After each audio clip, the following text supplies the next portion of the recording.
Hello, this is Grant Hughes of Grant Hughes Investigates on YouTube. I'm probably just going to try to do this in one take. We'll see how it goes.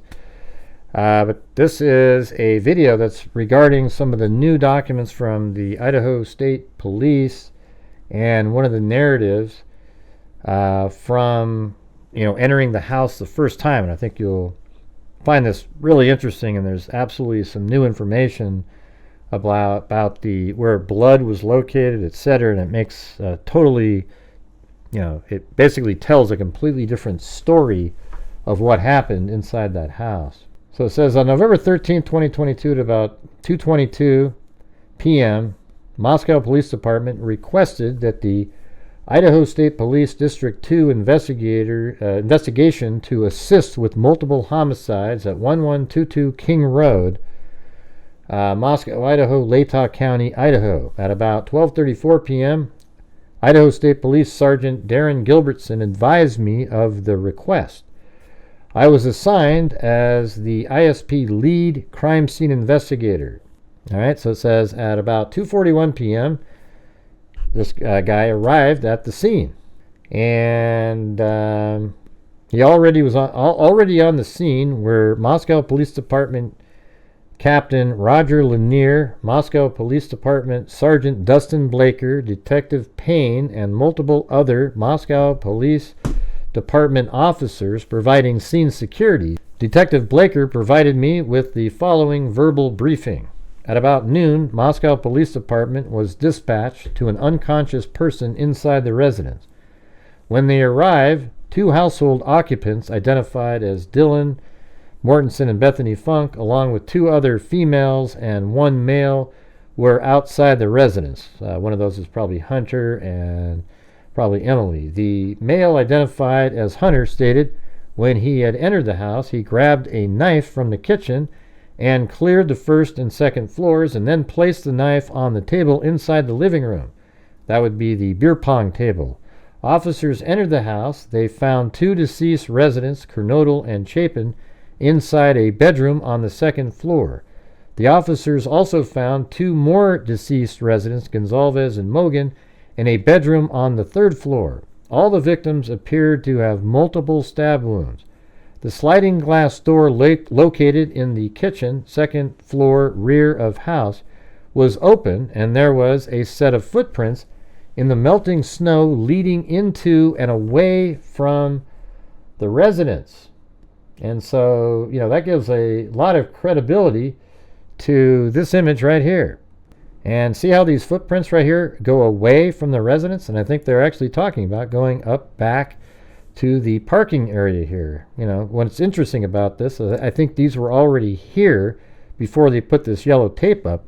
So if somebody was coming up this way, they just would have stepped like this from the side. There's no reason for them to walk all the way around and come in like this. Now, if they're trying to avoid the tape and they're one of the officers on the scene, maybe they would walk around like that.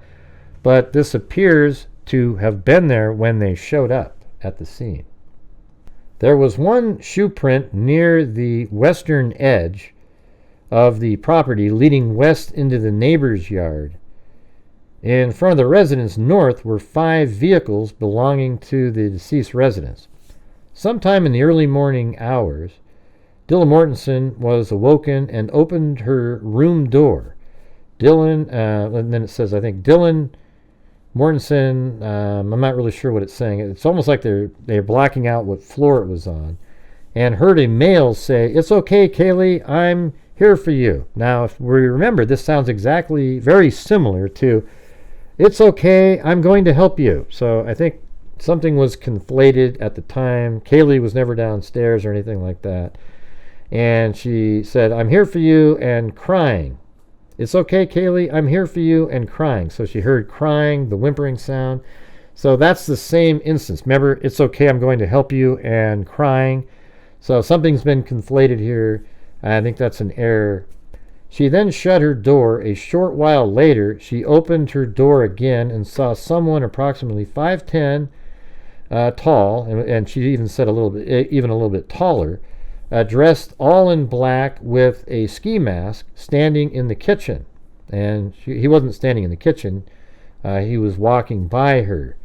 She made eye contact with the person and could see they were Caucasian through the cutouts for the eyes. And she actually saw him when he was going down that little step. There's one step from the living room into the hallway that turns right into the kitchen.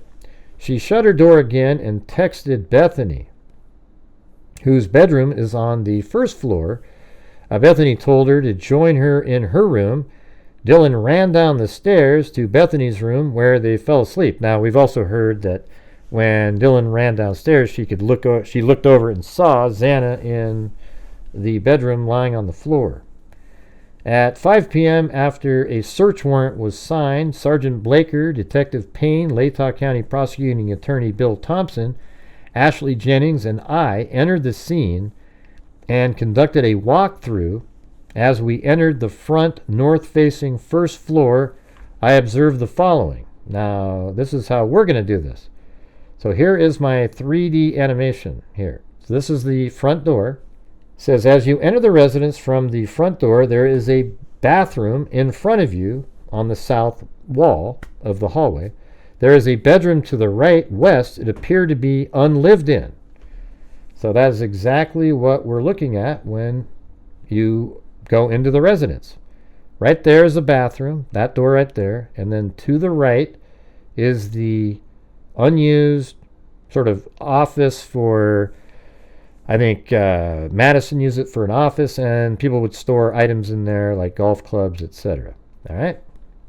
It says it appeared to be unlived in. To the left east was a staircase to the second floor and a small hallway. As you walk east down the hallway, a small mechanical room was to the right. The hallway ended in a bedroom. I mean, look how perfectly this matches up. So you go down the hallway, the mechanical room is on the right, there's the stairway, and then this is Bethany Funk's room. And that's what they say. The hallway ended in a bedroom, Bethany's room. Bethany's bedroom had clothing on the floor, and the bed was disheveled. Her dresser against the north wall had a broken door, and a drawer was partially open. There didn't appear to be any blood inside the room. As you go upstairs to the second floor, you enter a small living room area. There was a folding table set up on the west side of the area, partially blocking the entry to the west hallway.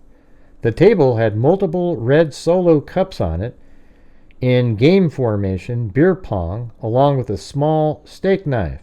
There were multiple areas of red liquid on the table that appeared to be blood. So that's all new information right there.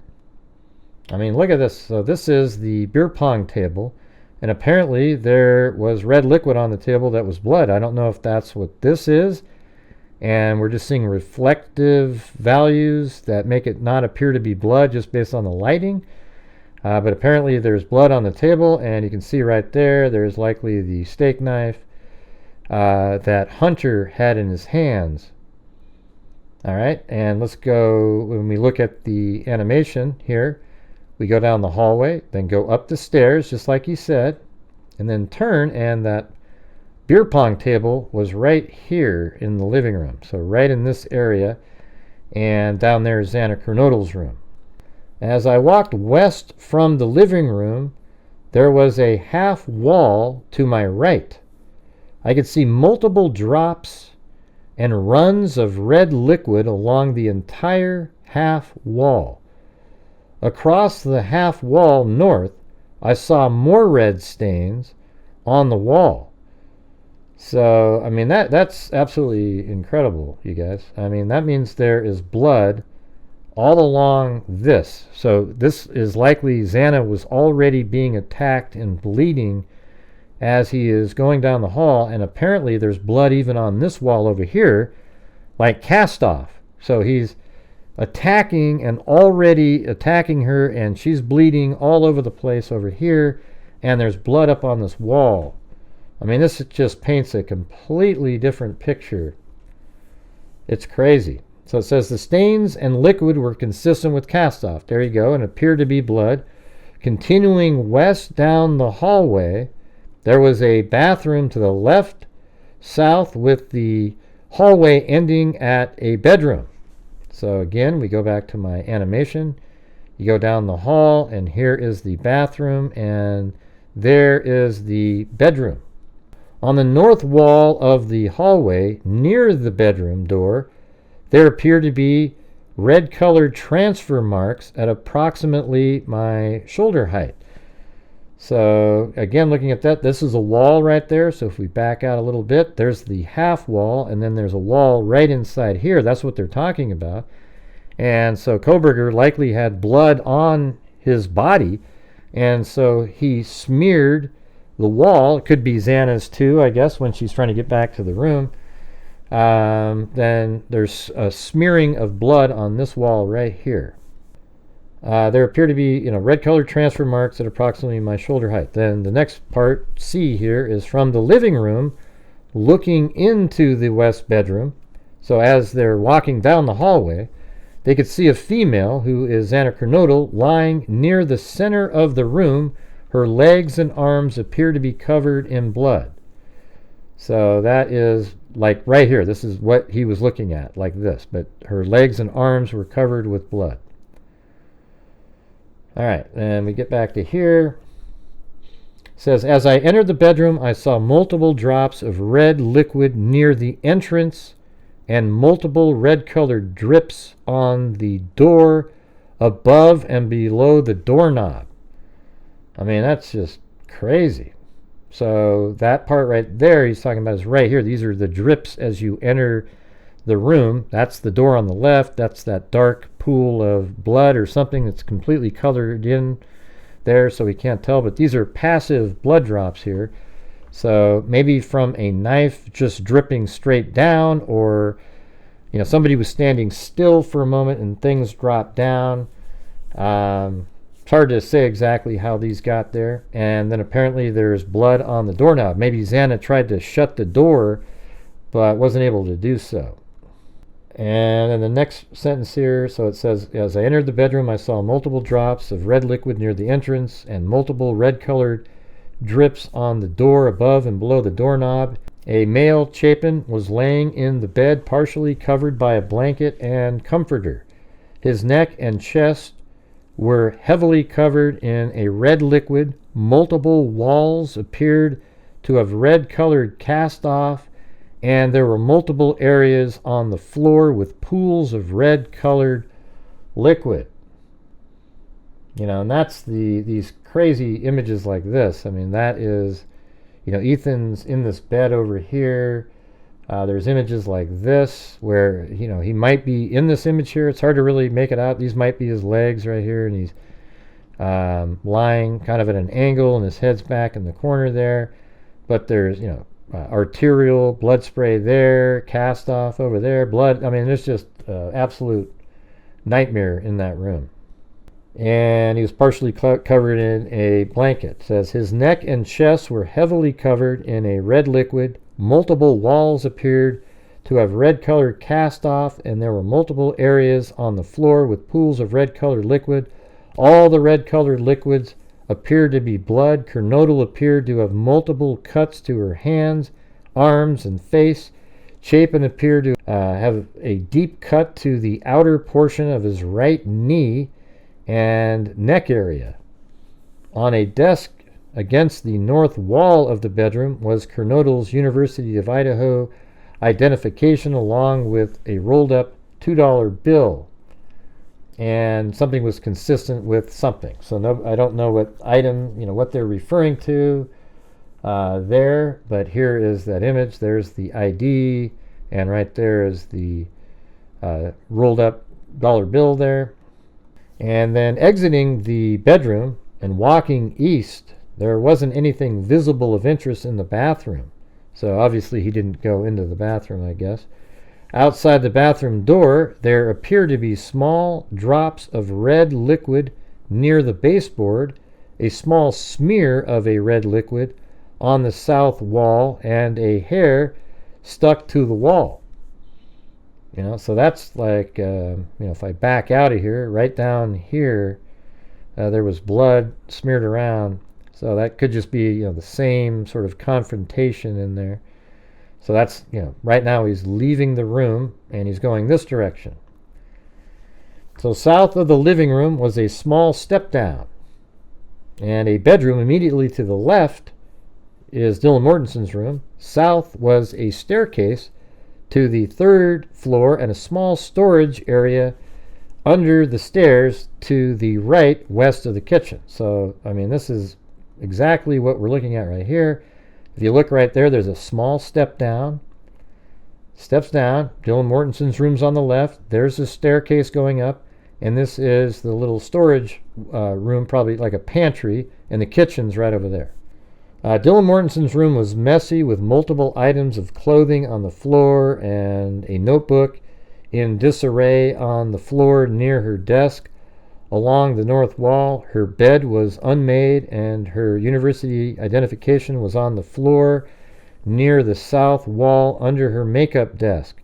There was no apparent blood inside the room. The storage closet was tidy with nothing of interest noted. The kitchen counters were cluttered with dirty dishes, orange containers, and a fast food bag from Jack in the Box labeled Zana near the sink. So I guess if we go into, there is a kitchen photo. This one right here. There's the Jack in the Box, and there's the sink, and there's like the orange container maybe they were talking about. But it says, so it was a Jack in the Box near the sink. The sliding glass door was just over halfway open. On the outside of the window on the south wall were 2 handprints and a possible face print on the glass. That's obviously not going to be Kohberger. He was wearing gloves. He wouldn't do something that's just ludicrously stupid for a criminal to do. There were also red-colored drips on the north side cabinets near the sink, and a red-colored liquid drop on the floor. The red-colored marks appeared to possibly be blood. That's pretty wild that somehow blood made it into the kitchen on those north cabinets. That's probably why they put that the blood detecting liquid on there. As I walked south up the stairs, they switched back to the north. On the center wall banister were red-colored liquid smears. There appeared to be blood smears. So they appear to be blood smears. At the top of the stairs was a small hallway. Directly to the left west was the bedroom of Gonzalez. So here we go. We're going up the stairs now. And then here's the switchback. And then there was blood on this banister right here. And I was likely coming down. I'm sure Kohberger, probably smeared there, or possibly Zana was already attacked at that point and was bleeding. So here is Kaylee's bedroom, right here.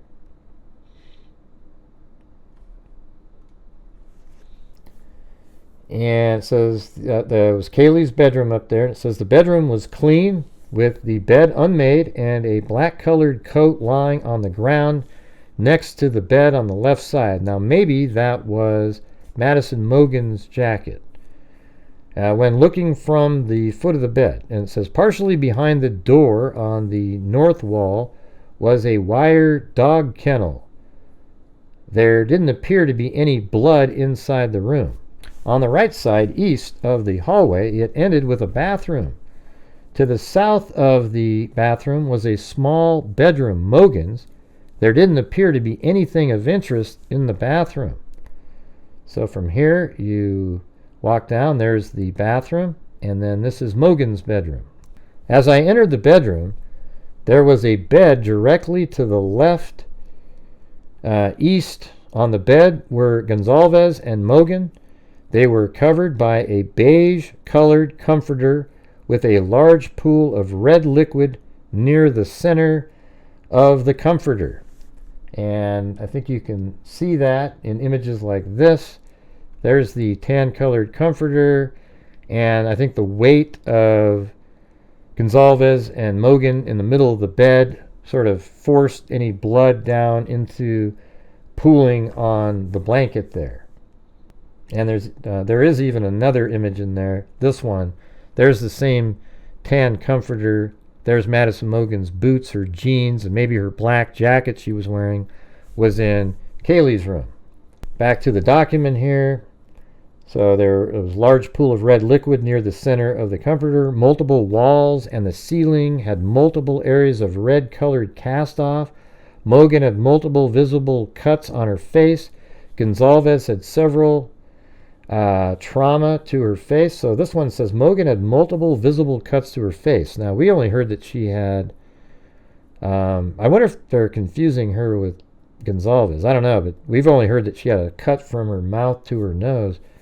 Gonzalez had severe trauma to her face and visible cuts, so I guess it is different. Mogen had cuts all over her face too, and visible cuts with a large amount of dried red-colored liquid on her face. There appeared to be aspirated blood coming from her mouth. Near Mogen's left hip was a tan-colored leather sheath, partially covered by the comforter. On the door edge, I saw multiple red-colored transfer smears. The upper mark was approximately my shoulder height. All the red-colored liquids in the room were consistent with blood. So it says on the door edge, I saw multiple red-colored transfer smears. So that's probably him chasing Zana out, and he's not really being careful of not touching things. He's trying to chase her, so is smearing the door on the way out. So let me show you inside the room. We go inside the room here, and obviously my comforter doesn't look the same, but here's the sheath, and maybe it was partially underneath a comforter. All right, and it was found there, and Brian Kohberger's DNA ended up being on that, and that's really kind of the backbone of the case, is the DNA on the sheath and the white Elantra driving around outside. Okay, and it says the final portion here is at about 5:24 p.m. I assigned ISP detectives Jake, etc., and it just goes through who was assigned. But man, that's crazy. There was a lot of action, a lot of movement going on in there. Blood in all kinds of different locations, places we didn't know about. Like, for example, in the living room on that short wall that is where the stairway comes up. There's blood all over that wall, and even cast off on the wall that you'd have to, like, in the air across from the above the stairs, basically. I mean, so it was just vicious activity going on in there, and really just paints a picture of absolute horror of Kohberger chasing people around, Zana around, and it was probably pretty loud in there. I'm sure it freaked Dylan out. She enough to even look out of her room 3 times, and then saw him, Brian Kohberger, as he was leaving. So absolutely creepy stuff. But I hope you guys appreciated the way we were able to kind of walk through the house on exactly what was being said. The same movements. It's pretty weird because I actually had the movements for like almost a year now. The way I walked through there, and it was described in the document exactly the same order and everything. Crazy. So I hope you guys found it interesting. I appreciate it if you guys could share the video, hit that like button, subscribe to my channel. I'd really appreciate it. But hit that like button and comment underneath the video. That would be great. So thanks again for watching. And as I always say, until next time, be safe out there.